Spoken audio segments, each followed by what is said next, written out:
I'm so grateful for the men, in my community, but just in the world in general, like the men in our society who can speak up and say, yeah, I'm struggling. I feel alone. I feel anxious that my partner's going to leave me. The best remedy for that guy who's sitting on the fence, who doesn't want to share because he's afraid of what will happen, is to see other men doing that and realizing that it's not a sign of weakness, it's a sign of strength.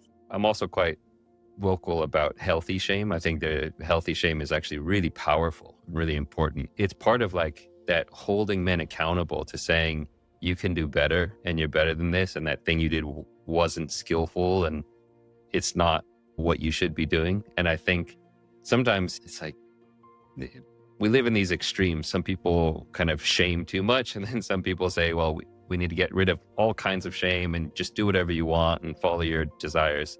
And I do think we need a healthy dose of shame, a healthy dose of remorse, of saying, yeah, that action that I did was not skillful and not alignment with my values. Hey everyone, welcome back to the Unhooked podcast. I'm your host, Jeremy Lipkowitz.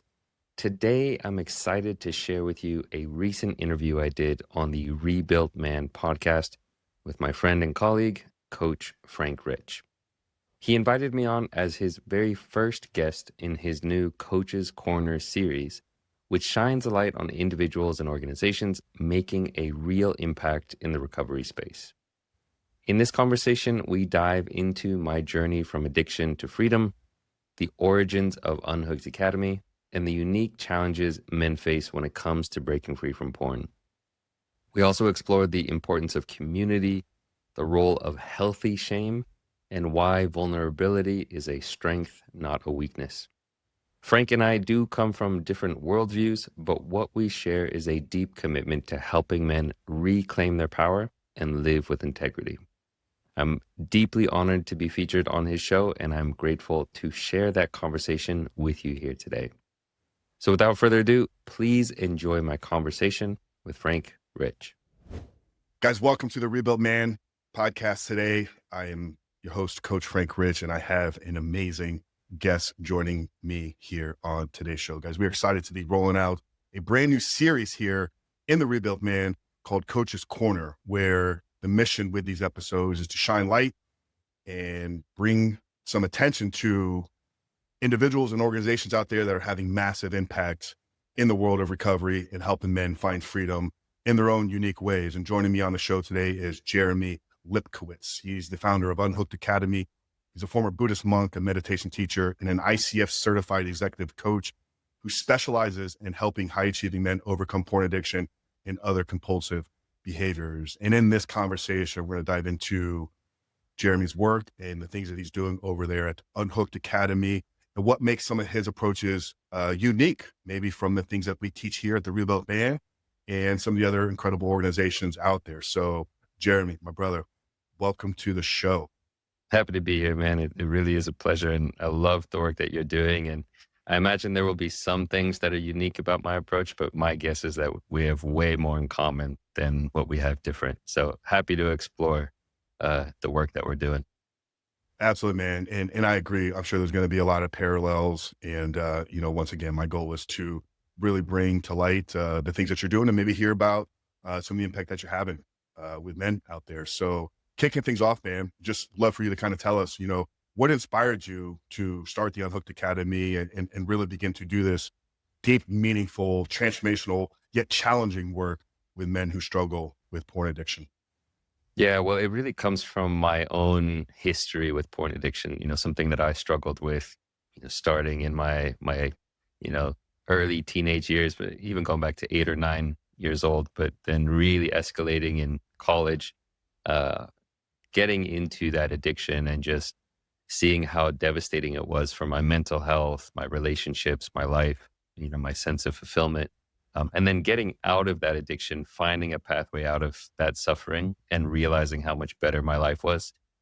It really just turned my life around. And so, I started, that was a catapult for me, teaching people about meditation and mindfulness.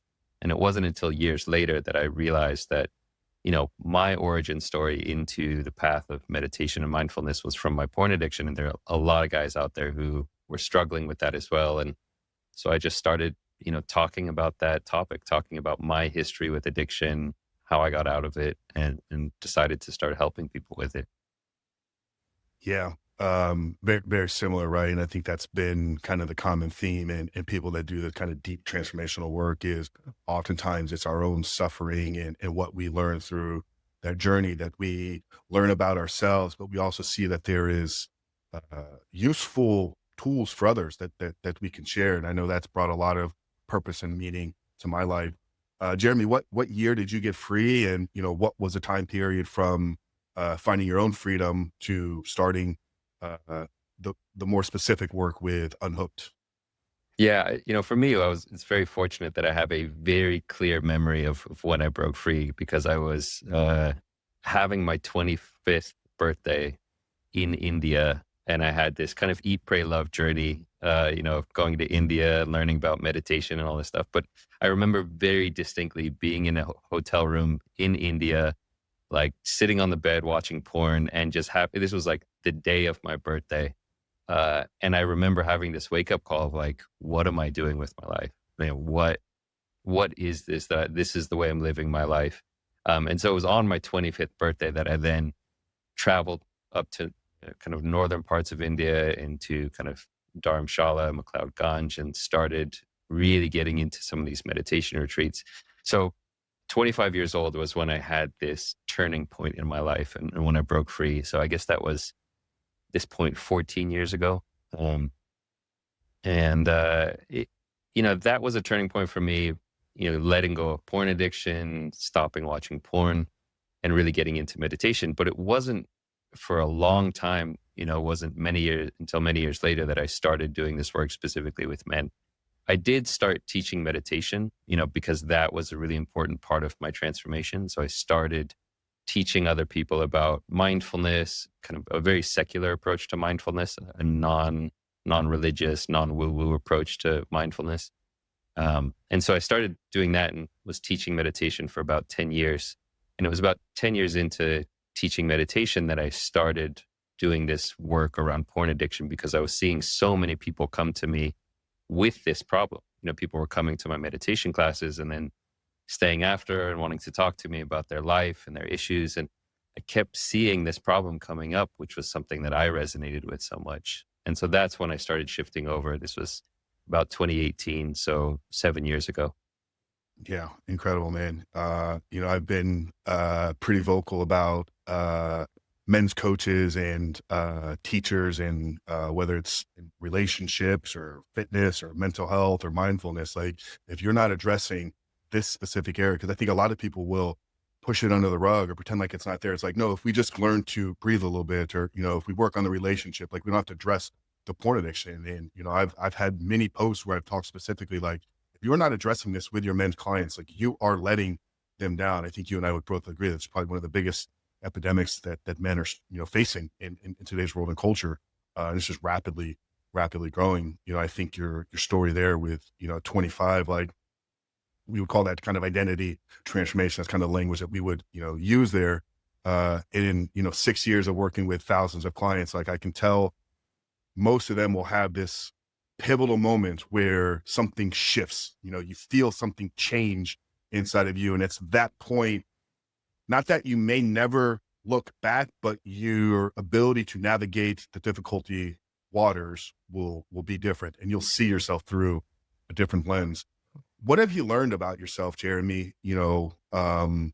Maybe not with the journey from 14 years ago, but specifically in doing this type of work with men. Like what has that taught you about yourself? Ooh, man. I mean, yeah, doing this work with men, like I think the most important thing is just realizing the common humanity in all of this, the common humanity of the struggles that we all go through.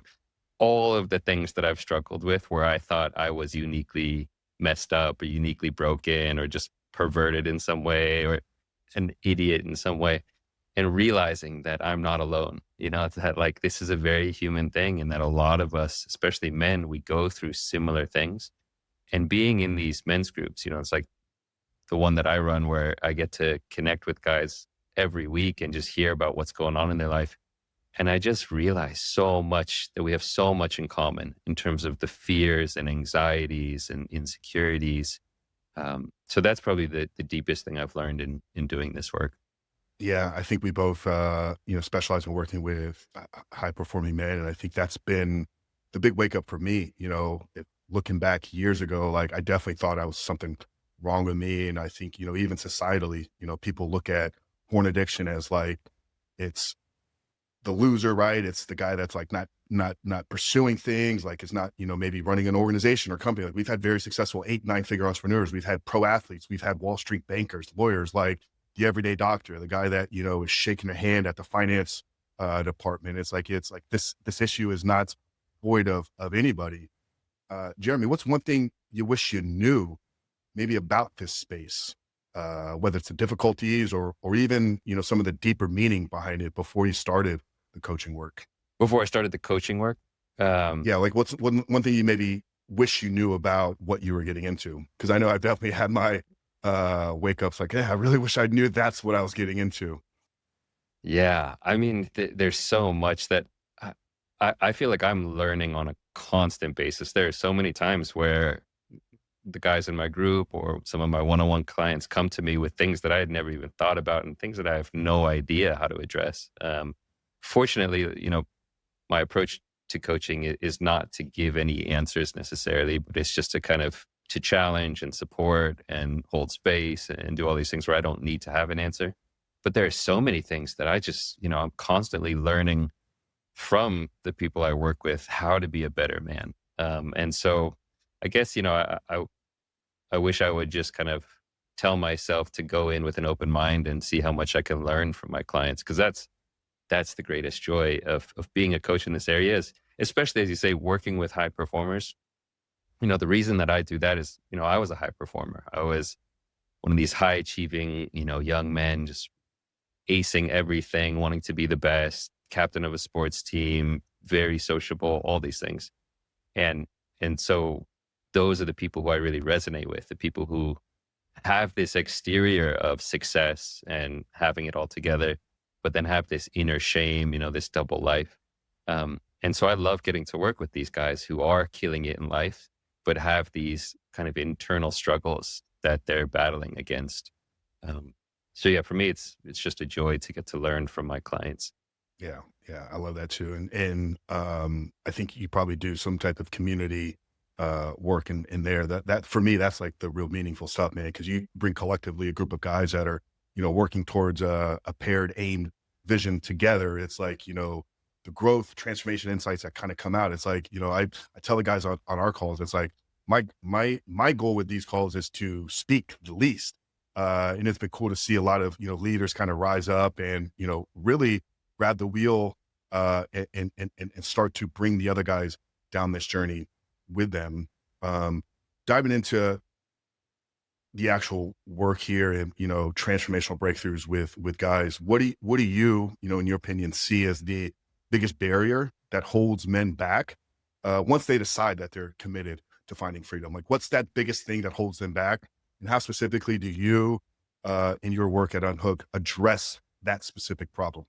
Yeah, I think two things come to mind most quickly. One is just the addiction that we all have to the comfort zone, to the easy life, to the good life, not wanting to go through discomfort or go through difficult things. I mean, that comes up in so many different flavors, it manifests in so many different ways in our life, but just not wanting to do difficult work, whether it's physical or emotional work. And so that dependence on, comfort and pleasure and escapism, I think is one of the biggest things that holds people back. The other one that comes to mind is not wanting to be seen. I mean, shame, like wanting to isolate, not wanting to talk about your problems, especially if you're in a bad state, if you're going through something difficult. That's when we want to run away the most. And that's when, ironically, when we need to be seen the most, where we need to show up and get support from others and talk about, hey, I'm really struggling this week. So I'd say that the barrier is thinking, that I need to be healed before I can show up, that I need to be better, I need to be perfect before I can come and talk to the group.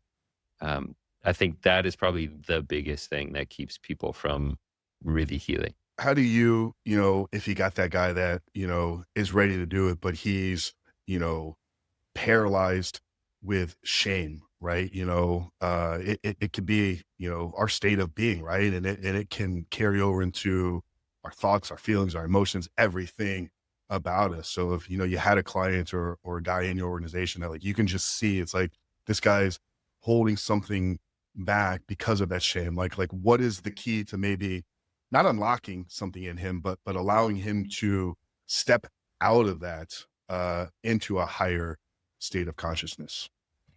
I think, you know, the best remedy for that is that guy seeing other men be courageous and share, and I feel so grateful for the guys in my community who do speak up and who do kind of say, man, I'm really struggling with this, or I relapsed and I feel, can I swear on this podcast? I don't know. I feel like a piece of shit. And so I'm so grateful for the men, in my community, but just in the world in general, like the men in our society who can speak up and say, yeah, I'm struggling.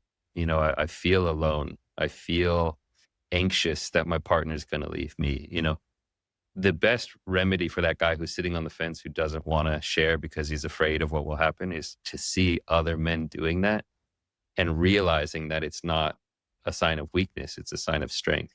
So I think, you know, that's the best thing. That's the best medicine for that kind of guy. Yeah, no, I love that, man. And once again, it's that collective, uh, unity, that really creates space for these guys. And that's been the same, experience that we've seen is as well, is when you have a guy, that is on the fence, but he's beginning to see other guys like share their own struggles and uniques. You can start to see the glimmer in his eyes. It's like, all right, now we're starting to kind of get through to this. Um, I know there's a lot of similarities and commonalities in the work that we do. And I'm sure if we really unpacked it, like it would be very, very similar. But, if you had to maybe point to one thing, that's unique about whether it's your philosophy or your approach, to, transformational work with guys struggling with porn, like what would you say separates you from Rebuilt Man and, the other hundreds of organizations that are out there that are providing this level of work for guys? I think that I really do think that so much, like, as you were asking this question, I was kind of going through my head of like, okay, well, what is unique? And I was thinking about certain things. I'm like, my guess is, you're doing the exact same things of like, shifting identity, like not identifying with I am an addict, but, kind of shifting the identity of no, I am more powerful than this thing. Um, Another thing is for me, mindfulness, meditation training, like rewiring your mind and cultivating mental strength is a big one, but I'm guessing you do it just maybe in a different parlance. Um, if I had to say one thing that's probably unique about me, and this might be true, it's I think different from you, is that for me, it's a non-faith based kind of recovery. Like for me, there's no higher power. There's no need for connecting with God or anything like that. And that's just because I'm not a religious person, never have been. And my recovery didn't involve that. So for me, and also, my background is in kind of the sciences and genetics and so forth. I was always kind of a very rational, pragmatic, secular person. And so my recovery needed to be that. And I think a lot of the guys who do come into my community are looking for that. They're looking for a place, because there are a lot of recovery programs out there that, have a strong faith-based component to it. And that's really powerful for people who are people of faith. But for those of us who aren't, it's like, we're just kind of allergic to that in some ways. We can't kind of step into it because it just, it's a barrier to us. If somebody's saying you have to do this, and it's like, well, I just don't. So I don't know what to do from here. So for me, my approach is just a very secular, it's really about identifying who you want to be, what kind of a man do you want to be, where do you want to go, what are your values. There's a lot of commonalities, because my guess is, part of what's important about that faith-based stuff is really identifying like your value system and what kind of a person do you want to be in relationship to God. And for us secular people, it's like, what's your moral value system anyway? It's like, do you want to be a good person? Do you want to practice compassion? Like, what's important to you at the end of the day? So that's a little bit, I'd say, about what makes me a little different.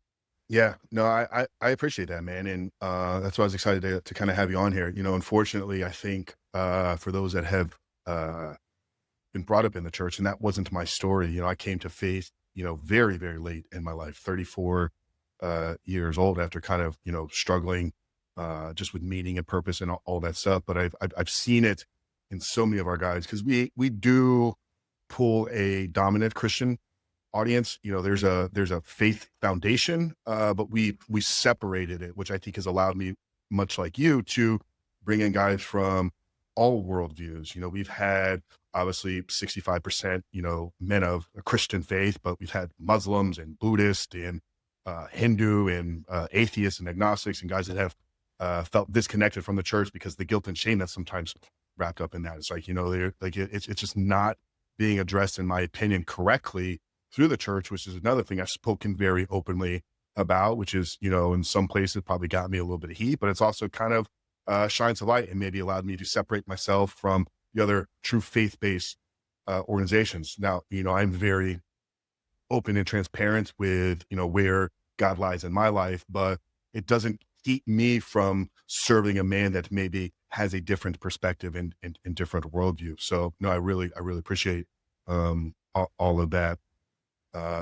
Talked about it here before, this new industry, right? Internet porn is a new drug, 20, 25 years with maybe really 15 of it being accessible to the degree that it is. And, we got AI coming down the pipeline, and, God knows where, robots are going to play a role in all this. So, the battle that we're fighting is ever changing, which means our approaches are going to have to constantly change. With this being a new field and rapidly growing and evolving day over day, where do you see the industry going in the next 3 to 5 years? And, what are you kind of doing to get on the forefront of that and make sure you're ahead of the next wave? Yeah, I mean, the industry is just, it's the Wild West out there. And I feel so sorry for, the young 12, 13-year-old boys who are growing up in this environment, in this ecosystem, because if I had access to what young kids have access to today, I mean, it would just be a train wreck. Like, at least when I was that age, like, you had to download a photo at a time, and you didn't know what you were getting, and it would download line by line. And, now it's just, with AI, it's really scary. It's really scary, and it's really dark. And, I think it's why, people like yourself and people like myself, is like, this kind of work is so important, because in the dark, this thing is festering. And unless we get people like you and me starting these conversations and shedding light on it, there's too much money behind it. I mean, the industry is bigger than all the sports leagues in the US combined. That's crazy. Bigger than NBA, NFL, MLB. There's so much money behind this thing. Of course, they're going to be prying into young kids' attention, because we live in that attention economy. So, I think just education, like, really, there's this, have you ever read that book, The Little Prince, The Petit Prince? Did you ever read that book? It's one of these classics. It was written like in the 1970s. It was kind of written for kids, but it was also written for adults. There's like deep philosophical lessons in there. It's a classic. There's this one vignette from that story where this, prince has to kind of pull out these weeds, these seedlings of the baobab tree while they're still small, because if he waits too long, they grow into these enormous trees that end up kind of destroying the planet. And it's this really powerful lesson of, you got to address these things while they're still small, before they have time to take root. That's the time to address it and to weed them out. And so that's a lesson that, I try to talk about with my guys and instill in myself as well, because, it's coming for us too. Even if you're on a recovery journey, I mean, the lines are getting blurred, and there's so many gray areas where OnlyFans creators are now on Instagram, basically creating porn on there. So it's a messy world out there.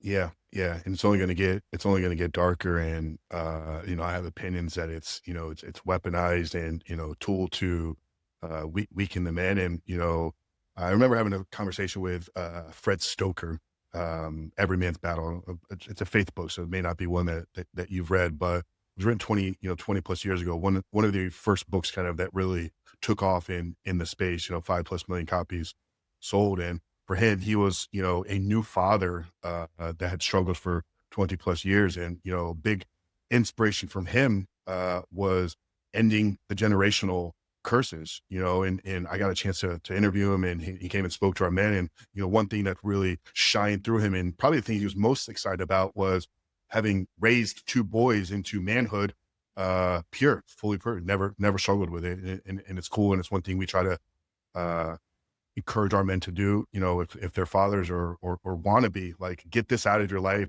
now, because you need to be equipped to handle these tough conversations, because it's coming for your children.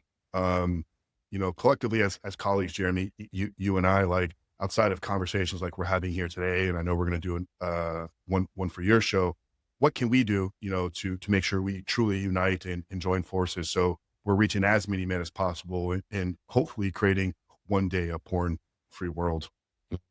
A great question. I think one of the things that I'm so passionate about, we talked about this a little bit earlier, but just, ending the shame cycle that goes on, of shaming men for their sexuality or shaming men for their habits. It's like, what men need is not to be shamed into, correct behavior, but, to be supported and, to be honored and acknowledged and championed. I do think, I'm also quite vocal about healthy shame. I think the healthy shame is actually really powerful, really important, that we actually, it's part of, like, that holding men accountable to saying, you can do better and you're better than this. And that thing you did wasn't skillful and it's not, what you should be doing. And I think sometimes, it's like, we live in these extremes. Some people kind of shame too much. And then some people say, well, we need to get rid of all kinds of shame and just do whatever you want and follow your desires. And I do think we need a healthy dose of shame, a healthy dose of remorse, of saying, yeah, that action that I did was not skillful and not alignment with my values. But I think just, the work that we're doing of connecting, having conversations. Also, one thing I try to do is to be humble and have humility and be vulnerable myself about my own struggles. I was just telling the guys in my group a couple days ago, like, TikTok, the algorithm was figuring me out and it was starting to really hook me. And I had to, I told them I had to go in and reset the settings. And fortunately you can do that on TikTok, but I could see the way that it was hooking me and I was starting to get addicted to these reels. And so I had, to be honest about how nobody's perfect. I think we can be examples for men in that way. Yeah, I love that, man. And it's something I've seen in the space sometimes with coaches and guys that are running groups. They try to pedestalize themselves and it's like, I got it all figured out. It's like, no, you don't, bro.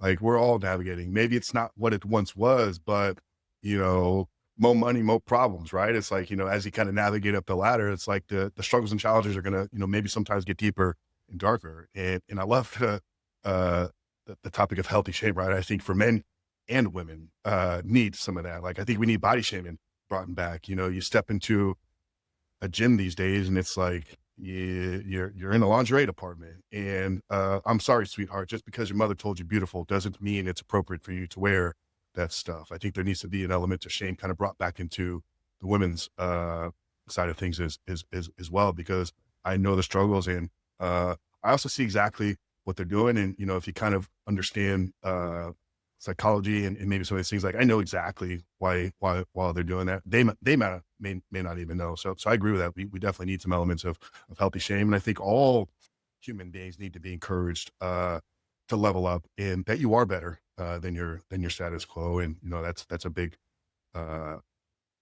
meaning or it's a big driver behind our philosophy.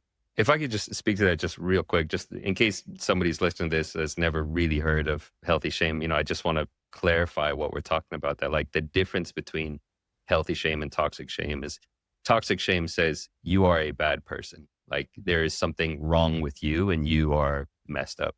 Healthy shame is saying that thing you did wasn't skillful. That thing you did caused harm for yourself or caused harm for other people. And it wasn't wasn't a wise action.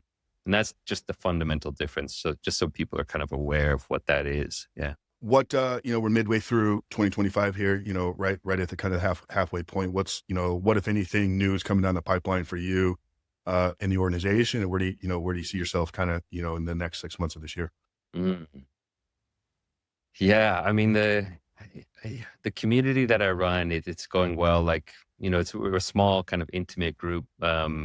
We're growing slow and steady, but I like it that way. Like, I don't want to get too big. And so I'm kind of actually in some ways turning that down and just focusing more on the podcast and YouTube channel, just creating more content. At some point I want to write a book. We all want to write a book about this kind of stuff. It's a 3-year journey, bro. I just finished third rewrite copy this past week, man. And dude, it was a massive undertaking. Yeah. So we're excited to get that out soon. I'll have to get some tips from you about the process.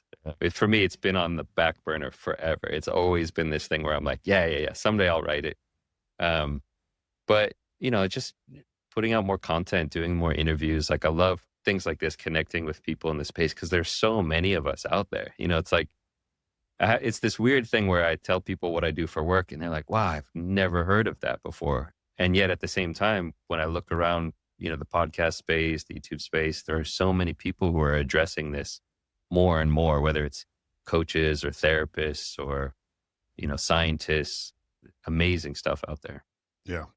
I love that, man. And yeah, it's been incredible. Like I said, 6 years ago, I looked out into the space and there were a handful of people and I was able to get connected with them pretty early on. But it seems like there's a new guy popping up following me, or I'll see his content, or, I'll get shared something. I was like, all right, brother, I see you, man. Like, let's go, man. It's definitely not a competitive thing at all. There's billions of people in the world. And, I would be very prideful and egotistical to think that I'm going to reach every single one of them. I have a niche. I have an audience that I attract because that's who I am. And it's, similar yet different to you and, many of my other friends that are doing out there. So I think once again, we collectively all need to link up and unite and continue to support. So.